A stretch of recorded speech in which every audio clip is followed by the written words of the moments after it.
Welcome everyone, this is Xchange, Good Strategies for Hard Times. My name is Danny Kuijhoven. I'm the Digital Transformation Director for Teleperformance in the SEMEA region. We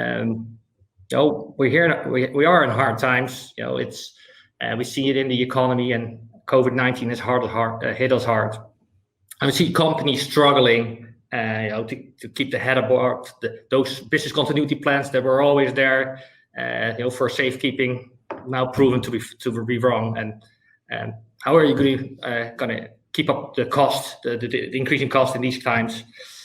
And of course, there's the other side where we see the local heroes actually embracing this challenge as an opportunity to transform and actually rising above from the crowd. So in this webinar, we're going to review some of those customer service, sales and marketing strategies that you can use in your organization through this crisis. And with me is best-selling author Stefan van Bellegem, keynote speaker, sold 130,000 books, from Conversation Manager, Conversation Company, When Digital Becomes Human, The Customer the Day After Tomorrow, and soon in September, The Offer You Can't Refuse. Really a big fan, actually the person who inspired me to do my own keynotes. Welcome, Stephen. Happy to have you here. It's a pleasure, Danny. Thanks for having me. Always fun to work with you guys. So I'm happy to be here.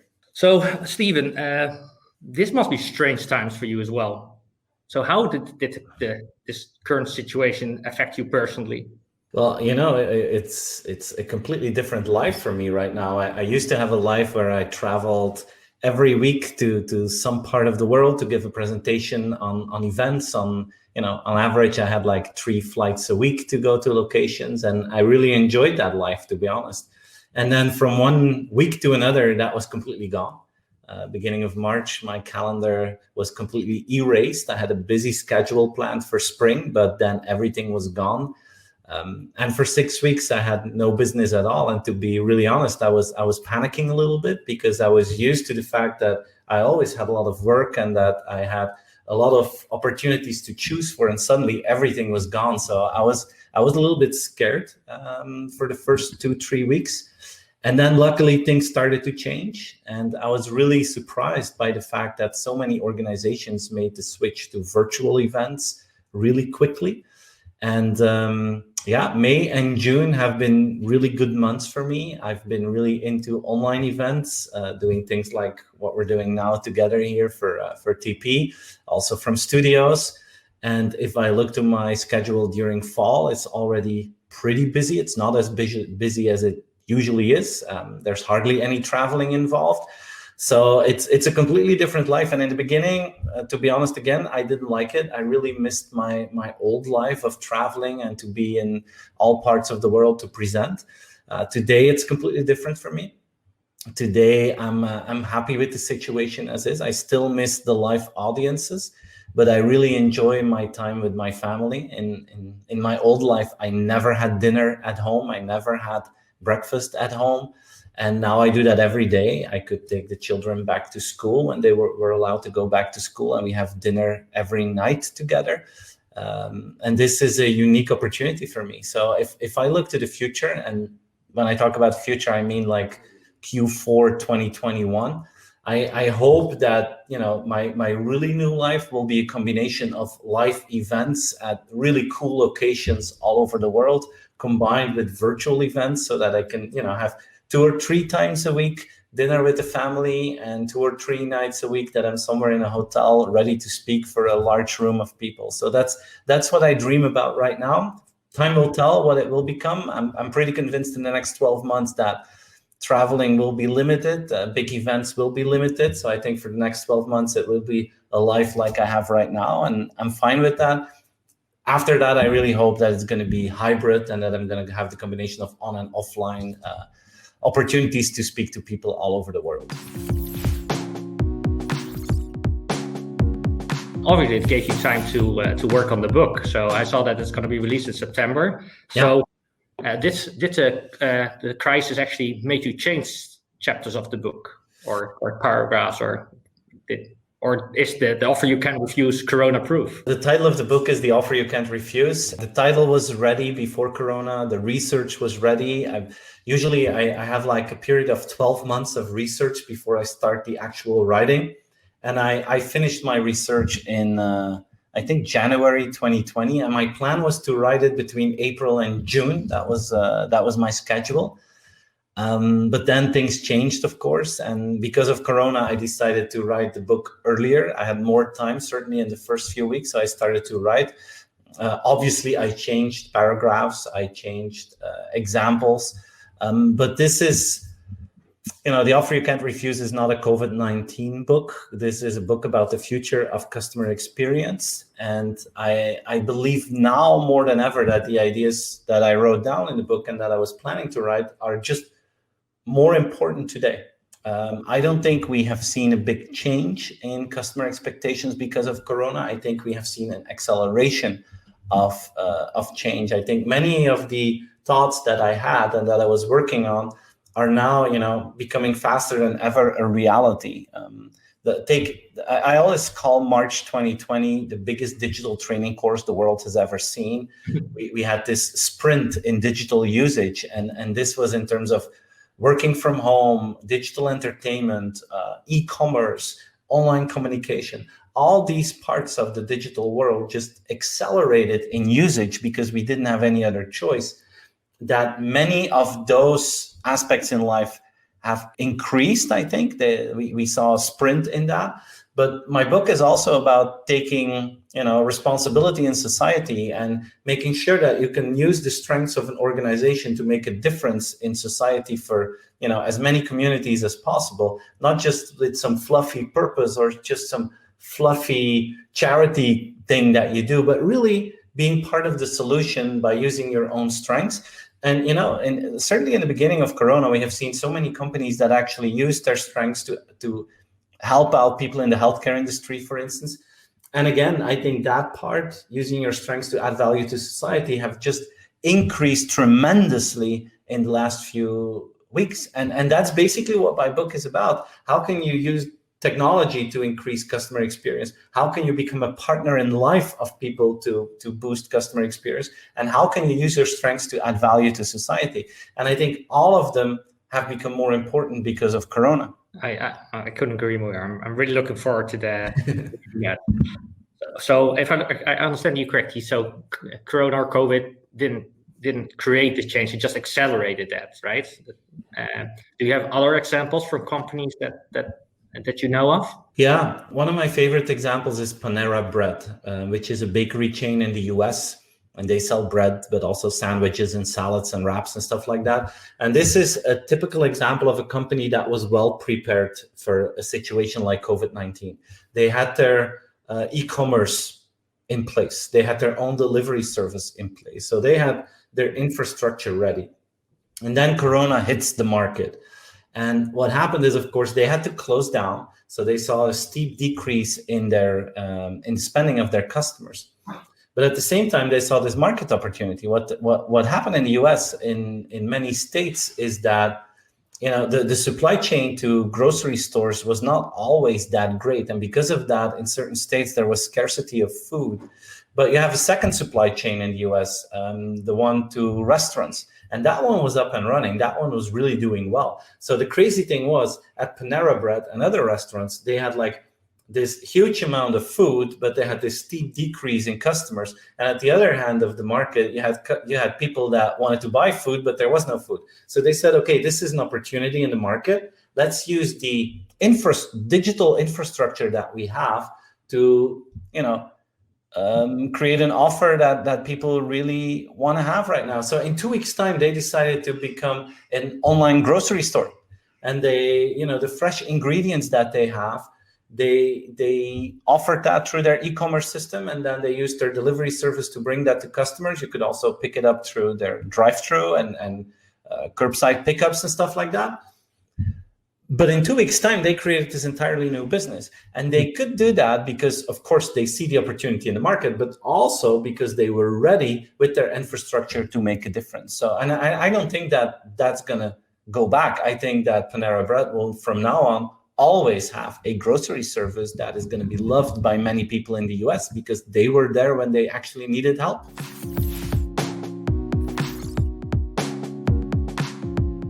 For the people that follow you on LinkedIn or YouTube, you're always telling us like this companies that's going to change the way we eat, change the way we live, change the way how we entertain. How do you see that happens in the next half year, and perhaps 2021? So how do you see it for the next 6 months to go, and how do you see next year? It depends on how the pandemic will evolve. And what I like to do is look at customer behavior.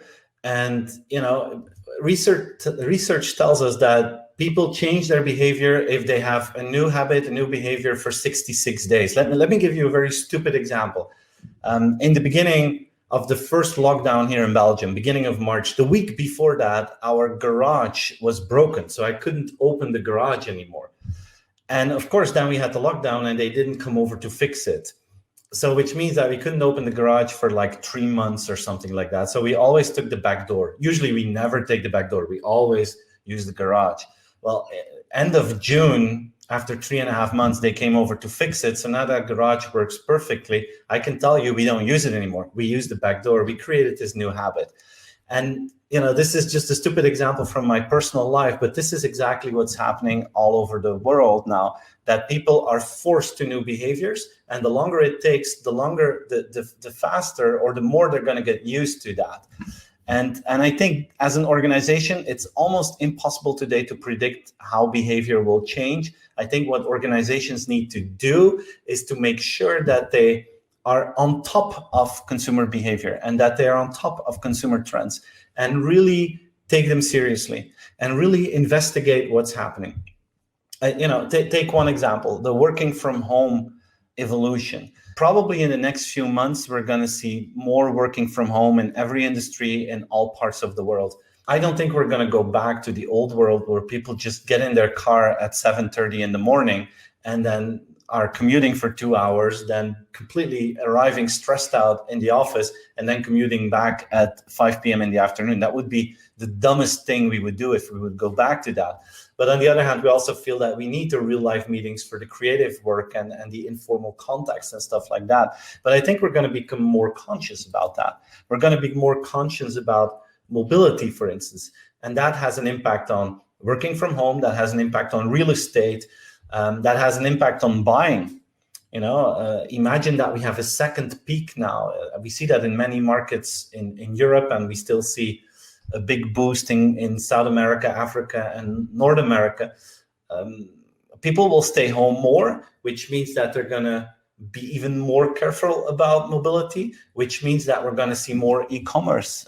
To be honest, to be serious, I don't think we're going to see a decrease in e-commerce. I think we're only at the beginning of a next growth of e-commerce in the next few months. I think in the next 2 or 3 months, that will boost even further than it is today.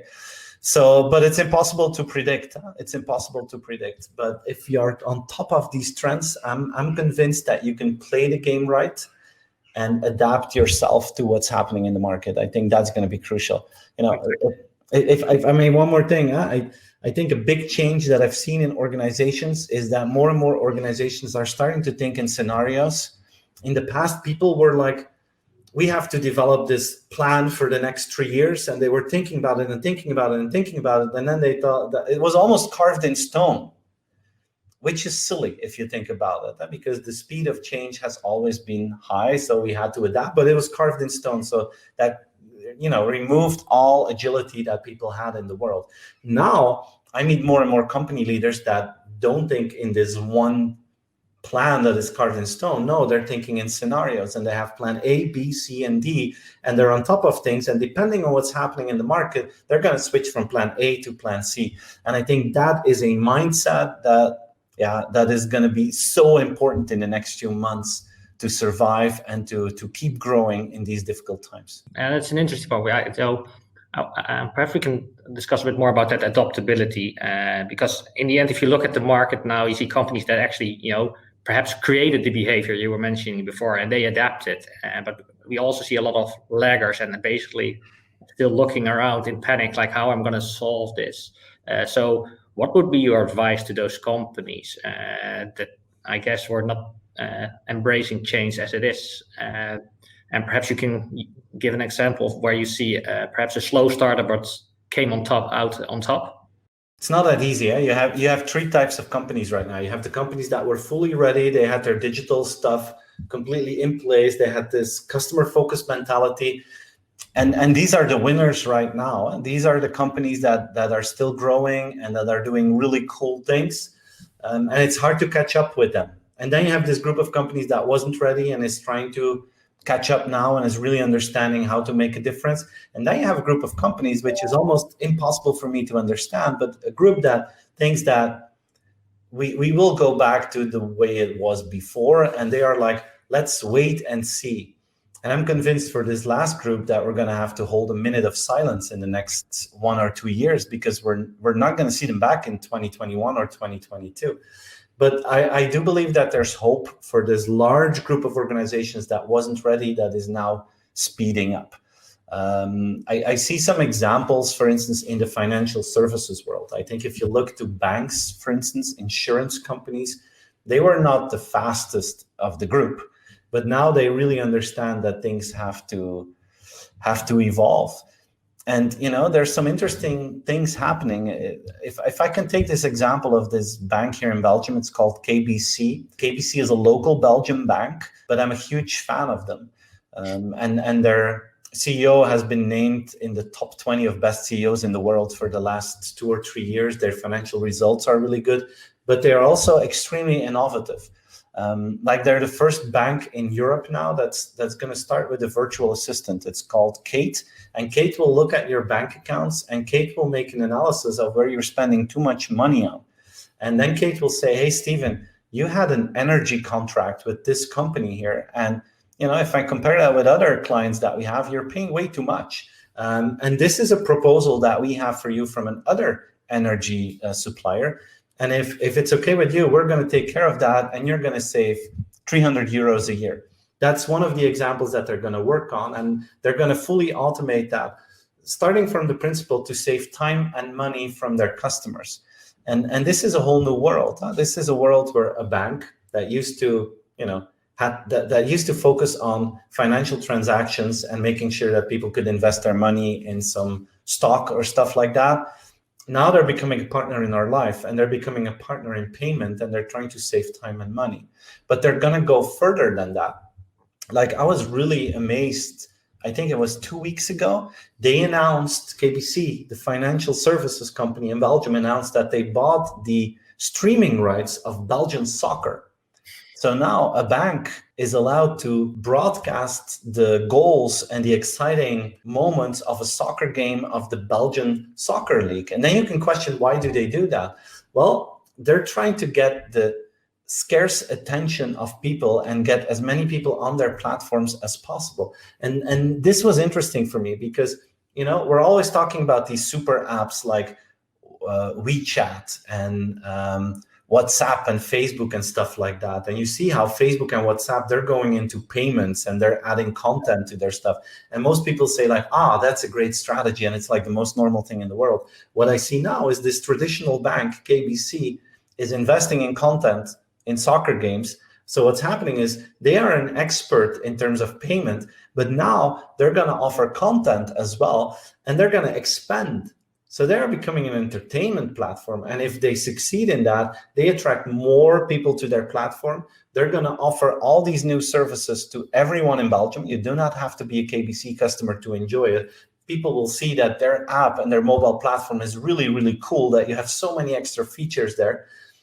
And it's going to attract new users. And basically what they're doing is they're building a super app, but from a company that 5 or 8 years ago, we would have said, well, these guys never going to make it. They had the financial crisis. They were in deep trouble. But now, suddenly you see how a company like that is starting to move in the direction of the big technology companies. And those examples are, for me, really inspiring ones.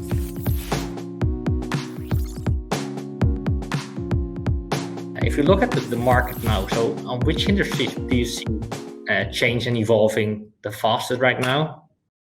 There's so many, Danny. Yeah? I see change everywhere. I think one of the hot zones is definitely retail right now.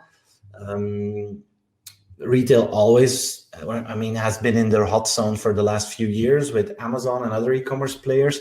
But now again, with COVID-19, they don't just have to become a convenient place to shop or a customer-friendly place. They also have to become a safe place to shop. So the retail industry is typically an industry that is also moving into the space of not healthcare, but health-related services, because they still want to have all their customers coming in, but they have to do it in a safe way now. And this is a whole new evolution. And you know, if you look to the Amazon Go stores, for instance, you know the concept, right? You walk, you scan your phone, you walk in, you take what you want from the shelves, and you walk out.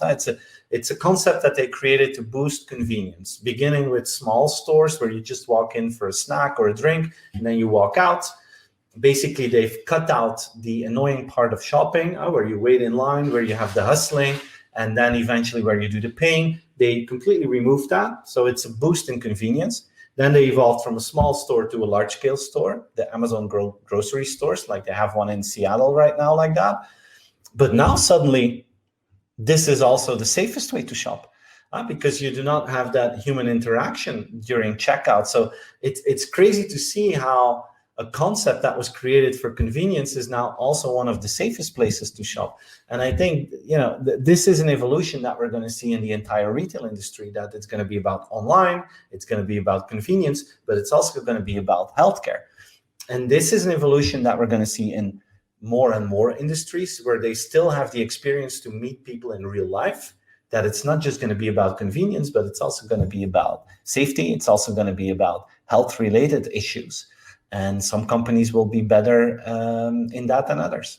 Yeah, from my perspective, you know, healthcare has always been a very interesting one for transformation. You know, I think, of course, there's I think the companies around healthcare are doing a lot of transformation. You know, we see a lot of wearables, remote doctors with, you know, having I guess IoT that monitors you. There's a lot of innovation there. But if you look at like the traditional healthcare supplies, like hospitals, you know, you don't see a lot of transformation there. You know, look at how they did for COVID, how they can actually scale up the emergency services.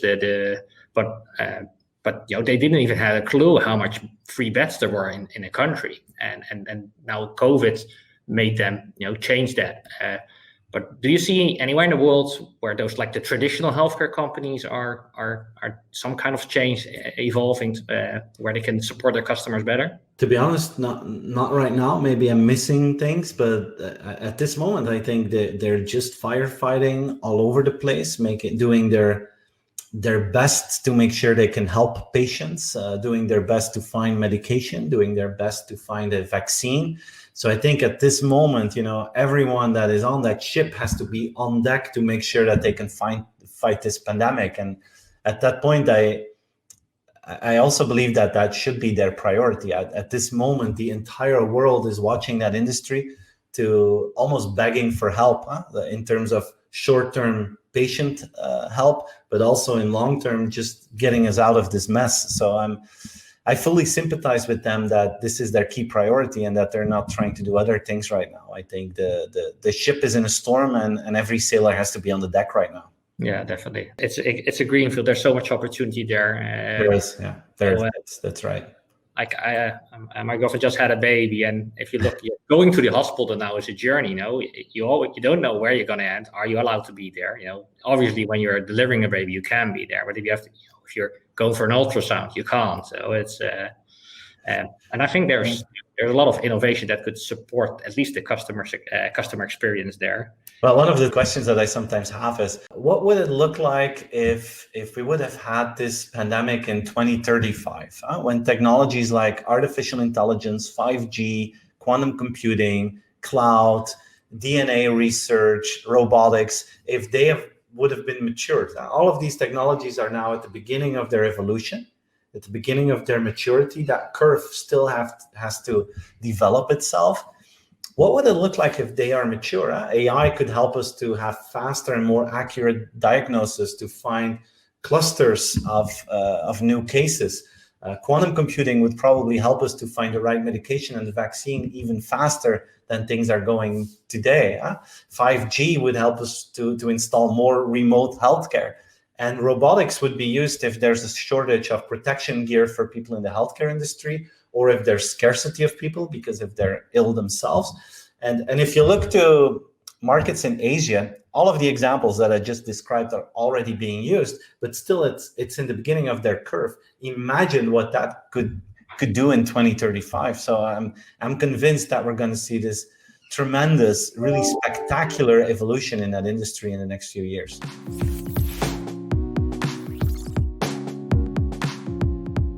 With every pandemic, we will see that evolvement in how things go. Because if you look at that, although like the Mexican swine flu, and it didn't hit, it wasn't as big, but just look at how much the communications technology that's out there now has changed how we dealt with this pandemic. It was basically, look at how education adopted. If this would happen 10 years ago, that was impossible. Yeah. So I'm really looking forward to all those new innovation and technology that's gonna support us for next disasters to hit us. Looking forward to. Me too. Imagine meetings. I mean, everyone now has like a Zoom fatigue in the world. We all had it. We're ready for some other meetings and offline meetings again. But like you said, imagine that we wouldn't have had it, and being on the phone all the time, it would have driven us nuts. But at the same time, again, think 2035. I mean, these digital meetings, the next phase is obviously going to be 3-dimensional. Now it's 2-dimensional, and then you miss a lot of the body language. You miss a lot of these small informal aspects of life. Imagine that we can do that in 3 dimensions with augmented reality, virtual reality, that it's almost like you're together in real life, but then in a safe place or in your own home office. That's going to be a totally new thing. So let's look forward to 2035 and see how we're going to deal with this next pandemic about that. Yeah, that's going to be cool. Although with my Corona kilos, I'm fine doing this in 2D.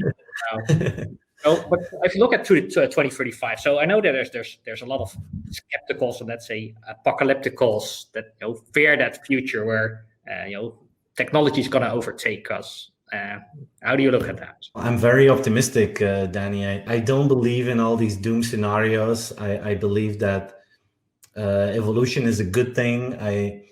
If people say, in the old days it was better, I'm 100% convinced that it wasn't better. I'm a huge fan of the book Factfulness by Hans Rosling, who is just, telling people how things have evolved in the last few decades. And the hard facts are that things have just improved tremendously because of new innovations in healthcare and new technologies. The world is safer and healthier than ever. And I know this is a strange thing to say right now, but 90% of all children in the world now get vaccines for child diseases. 20 years ago, that was like 65%. And so the amount of children that can survive now, that get good education, is so much larger than just a few decades ago. So I'm a 100% optimist and believer in the positive aspects of technology and evolution. I think the best times are ahead of us and are not behind us. Yeah, and I agree, and that's what I like about a lot of your content. It's very optimistic, and but I think there's a lot of companies struggling with. I loved your hyper personalization idea, but to do hyper personalization, you need a lot of data, and getting a lot of data is, with all the GDPR, we have CCA or CAA in California, and I think South America is now also coming up with their own version of GDPR. So it will become harder and harder. What's your advice on that? How you see that for the future? Offer value to customers. If you offer value, they will be more than happy to give you access to their data. I think as an organization, you have to imagine a world where customers have like a simple app where they can decide, company A, I don't give you access to my data. Company B, you guys do a great job, so of course I give you access to my data. They have to envision a world where it's so easy for a consumer to say yes or no, and then ask themselves, what do we need to do to make sure that most of our customers say yes to that question? That's what you need to do. And the road to success is very simple. You need to offer value. And today, the truth is that many organizations, they capture data to create value for the organization. The trick to success is to create value for the customer. And then a side effect is that your organization will benefit from it. But I'm convinced if you want to win this game, you need to start with thinking about the customer first, thinking about which benefits you want to create. And once you truly deeply understand the benefits that you want to create, then ask yourself, what is the minimum amount of data that we need to make that happen? In the past 20 years, we had a bunch of companies that it was almost an obsession to gather data. And it was about gathering as much data as possible. I think in the next 10 years, it will be about gathering the exact right data, pinpointing which data you want, and then using that to its most optimal effect to create that benefit that you dreamed about to create for your customer. Yeah, I think Facebook learned that lesson the hard way over the last couple of years. I know that in your stories, you tell the balance between convenience and data security, privacy. Do you see, again, an example there of companies that are doing it right? It's a difficult one to name a company because it's a black box in many organizations, but you're absolutely right. It's about this balance between privacy and convenience. If you look to what people say, they say they prefer privacy over convenience. If you look to their behavior, they choose convenience over privacy. There has only been one example in the history of mankind, I can say it like that, and that was during the big riots in Hong Kong about a year ago. We saw suddenly that if your personal data becomes so important for the future of your life, you choose data security and privacy over convenience, because many people in Hong Kong were afraid that the Chinese government would use data to detect who was present during those riots and that they would be punished for that. So in just a couple of days' time, we saw a massive decrease in usage of cell phones for payments, a decrease in usage of cell phones for public transportation. People were basically destroying the face recognition cameras on the streets. They used umbrellas, they used lasers to make sure that they wouldn't be recognized. And this is this one moment in time when you completely lose trust in society that you protect your own data. So the moment that you have bad leadership, the moment that you don't trust your leadership, this is exactly what's going to happen. Then people will pull back and they will trust, or they will focus on protecting their own data, and then they will choose a world that is less convenient than today. Most people that will watch this are in markets where they are happy to have a leadership that maybe they're not happy with it, but they still trust it in a way that they're okay to choose convenience over privacy. But I'm convinced in the next 10, 20 years, we're going to see countries that suddenly have a leader that the majority of the population does not trust. And in those markets, you will see that people will choose personal data over convenience. If you look at your personal life, I know that you are well aware with what's with a lot of technologies out there, what's coming out there. What is the innovation you're personally looking forward to see arriving in your own life in the next couple of months or next year? Oh, there are many, Danny, that I'm looking forward to, and I think most of them won't be for the next few months. I think it will be more for 2030. And let me give you two examples that I really can't wait to have in my life. The first one is a really performant virtual assistant, not the Alexa or the Google one that we have now, or not the Siri one, but I'm waiting for the iPhone after the BlackBerry moment in terms of virtual assistants, that I can actually outsource certain things of my day-to-day life to a machine. Imagine that I can just outsource my weekly grocery shopping to a machine, that I don't have to think about small details of my life anymore, but that machine takes care of it, that it makes appointments for me. And I know that Google is working towards that. I know that Amazon is working towards that, but I'm still not 100% happy with the result. I think we're going to need another 5 to 6 years before we have that iPhone after the BlackBerry moment in that market. That's one thing that I'm really looking forward to. And the second one are autonomous vehicles. I read an article today where Elon Musk again said that by the end of the year, they're going to have a fully autonomous Tesla. And we all know that Elon is very excited about new technologies and that he's sometimes exaggerating. But if he would be right, and imagine that we have that 3 to 5 years from now, that would be a lot faster than what a lot of engineers predict. And I would love that. I mean, I'm spending so much time in my car. Imagine that you can sleep in your car, that you can Netflix in your car, that you can have a glass of wine in your car after a cool meeting. I would enjoy that so much. Yeah, definitely. I think for the automotive industry, talking about that voice assistants, I think there's still some room for improvement as well, because I think you're looking at it from a customer service perspective.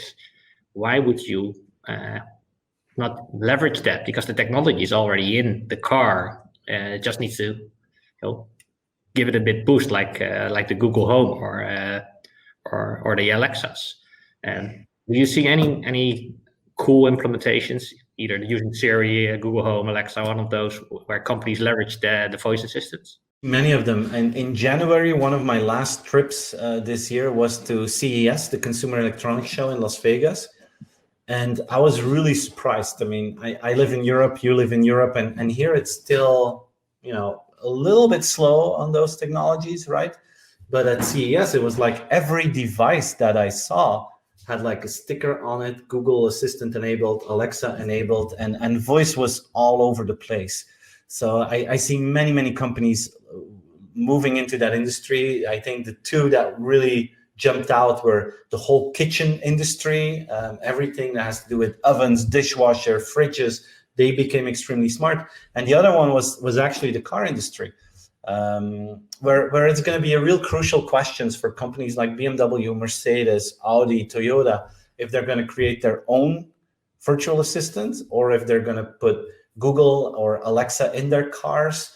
I once had a conversation with a senior executive of Mercedes, and he said, over our dead body, that we're going to use Alexa or Google Assistant in our cars, because we do not want to give them the data. We want to keep their own data. So you see how they are investing in their own assistant. I once heard BMW say the same, but at CES, I was in this X5 of BMW, and it was completely Google enabled. I could talk to Google through through that BMW that was standing there. So the question in the future will be, is this BMW powered by Google, or will it be Google powered by BMW, for instance? Yeah, but you're convinced that voice assistants are there to stay. Yeah, I think eventually voice is the most natural interface to communicate with. And also look at developing markets. We once had the conversation that iPhones, for instance, would boost the potential of people living in developing markets because it's so easy to use and it gives you access to information and it gives you access to education and stuff like that. And I agree with that, but you still have to be able to read and write. When you are working with a voice assistant, it's just about voice. The only thing you need to do is listen and speak. So I think the opportunities are huge. I also believe today it's still a small market because it's only working for 80% of the time. And that's not good enough. People will only get into it when it works for 99.9%.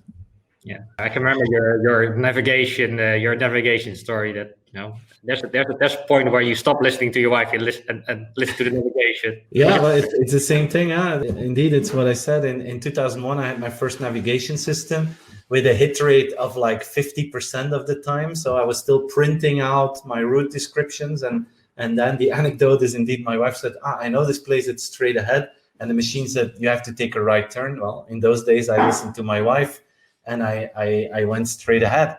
Today, something like Waze works like 99.99% of the time. So if my wife tells me it's straight ahead and the machine says you have to take a right turn, I take a right turn. And I live with the consequences. Yeah, you're a braver man than I am sometimes. So, we see a lot of, I talk to a lot of people who are responsible for transformation, innovation, and I know that you are as well. So do you have any recommendations on those subject matter experts on the overall looking to innovate on a long-term strategic response? Yeah, on a long-term perspective, I see three dimensions that you need to invest in. First one is of course digital. I don't think I need to elaborate in that. We saw this big jump, and that's certainly an evolution that is going to be so crucial. A second one is about becoming a partner in life.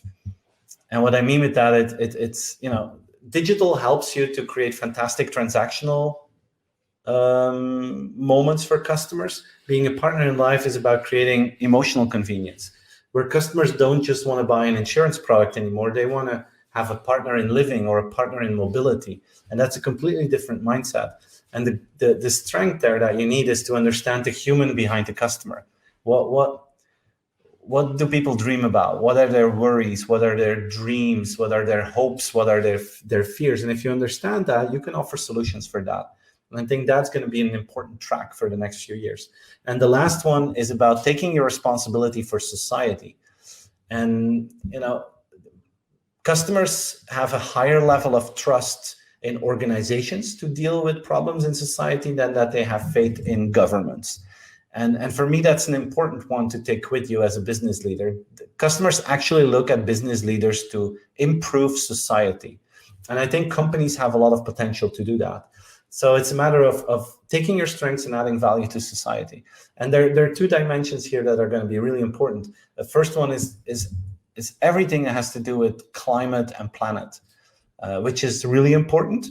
But to be honest, I think that's going to become a commodity in 1 or 2 years. If you're making the wrong choices for the planet, I think you're going to be out of business really soon. If you make the right choices for the planet, it's going to be the most normal thing in the world.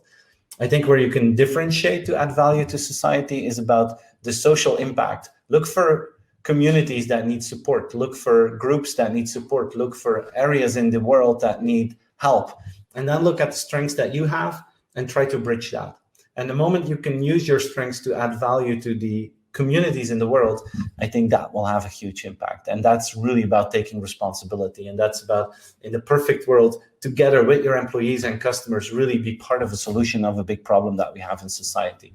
So those 3 dimensions, in my opinion, are going to be crucial for the next few years. Digital, partner in life, taking social responsibility.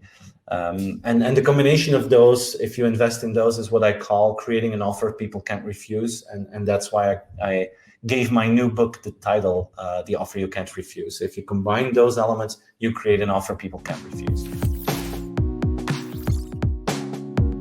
I've seen a lot of your content, so I know that you have some examples there, because I can imagine those experts saying, all right, so we're doing social responsibility, we're donating to charity, we're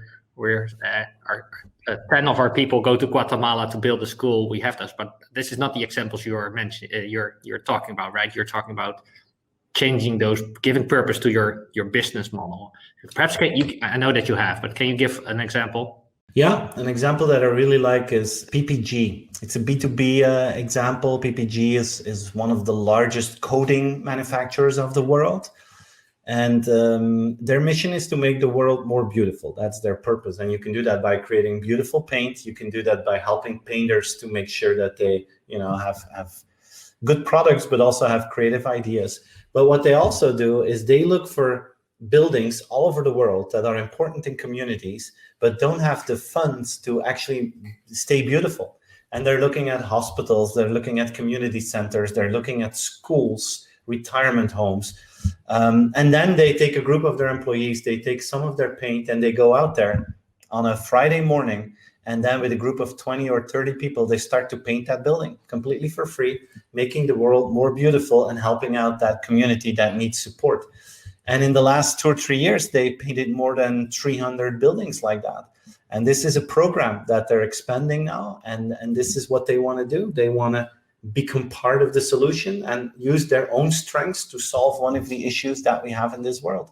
And sometimes it can be as simple as that, but I believe more in those kind of actions than just a fluffy sentence on a PowerPoint slide, and then everything that you have been doing just fits perfectly underneath it. I don't believe in that.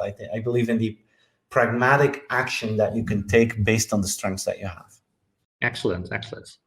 So on your opinion, what things are companies not spending enough time on? They're not spending enough time on the details of the customer and employee experience. I think we're really good in figuring out the big picture, but the success is not in defining the big picture. The success is in the execution. And I don't think we spend enough time on that. I think that we often don't see it. We often forget those details. And if you really want to make a difference, it's about listing the frustrations that customers and employees have with your organization. Just listing them and make two lists. Make a list of quick wins and make a list of projects that will take some more time to solve. And if you make those lists and you start with the quick wins and you put names next to it and you start to implement that, you can make such a difference. It's not difficult to have a great strategy, in the cloud, but it's very, very difficult to have a fantastic execution on the ground. And I think that's where we don't spend enough time on. All right. Is that in line with your turning the hierarchy around? You saw my new video. I really love that, how well you see all the stuff that I put on YouTube and Instagram. Thank you. Thank you for that. Yeah, it's the whole concept of hierarchy. I think is sometimes wrong. We think about the big boss and then a group of bosses and then some more bosses underneath it. And then all the way down, you have people that actually do the execution, and they all report back up on how well they are performing. What if you turn it around? And the goal of the CEO is to create an organization where people in the front line that work with customers every single day can do the best possible job in the world. And what if the goal of the middle management is to make sure that those frontline people have all the tools and all the energy they need to create the best possible customer experience in the world? And if you play that game, it's going to be completely different. Then the goal of the entire organization is to remove barriers for great execution. And I think that should be the goal. And this is today the frustration of many people who are in the front line of business, that they see all these barriers, they see all the issues, and they think the guys on top, they just create these great storylines, but they don't have a clue about all the details that are just not happening in the real world. I think we need to turn that around and make sure that those roadblocks are being removed, and that is also a priority of the top management. Yeah, I really like that concept. I really like it. So what about you, Steven? What things are you not spending enough time on? Oh, yeah, things have changed now. I didn't spend enough time on healthy food and working out, and that has changed because of COVID. I have more time for that, so I'm very happy. But to be honest, I still don't spend enough time on just relaxation. I'm kind of addicted to work. I'm one of those people that become really nervous when my to-do list is completely empty. I can really freak out when there's nothing on my plate anymore. When I finished everything, then I have this energy inside and I have this need to create new projects that make my life busy again. So I'm afraid that I'm addicted to busy days. Yeah, I don't have enough free time. I can have more free time, but it's like something in my mind that is blocking me from actually taking it. And what about reading? Because I know you're a heavy reader. Is there any book that comes to mind that's inspired you during this crisis period? No, I didn't read that much during this crisis period. I listened to a lot of podcasts. I did long walks every day from Monday to Friday. I put my alarm clock at 5:50 in the morning, and then at 6 o'clock I leave my house for a walk of 12 to 18 kilometers. And then I listen to podcasts, and I really enjoyed a number of podcasts. Masters of Scale is one of my favorites. It's by Reid Hoffman, the founder of LinkedIn. And he talks with a lot of business leaders. And during COVID, he talked to business leaders about how they are adapting. And that really inspired me. And I also really like to listen to the podcast of Simon Sinek, where it's called A Bit of Optimism, where he's also talking with business leaders and thought leaders about how you can make a difference as an organization in these turbulent times. So I really enjoy listening to those conversations of those really inspiring people to me. Yeah, and Simon is very clever. I know that you got that he does the reading clubs now, where together with his community. That's crazy, man. That's very good. Well, Steven, it was very fun, talking to you, and very inspiring. Is there anything you want to share before we close it? Well, first of all, I want to thank you for having me. I want to thank you for the long-term partnership that we had, Teleperformance and myself. I always get a lot of energy from working with you guys during the live events, but now today it was a lot of fun to talk with you, Danny. So thanks for having me, and I'm really looking forward to continue our partnership, and I really wish all the best to the entire organization, to everyone who's listening, and of course to you as a young father. I wish you a lot of happiness with your daughter. So enjoy that moment. Thank you for that, Stephen. That was awesome. I'm so happy to have you here, and for you people watching, all this content will be available for you on our website, and we'd like to hear from you. It's not a one-way direction. We'd like to interact. So if you have any feedback or any comments about this, just reach out. We are there because each interaction matters.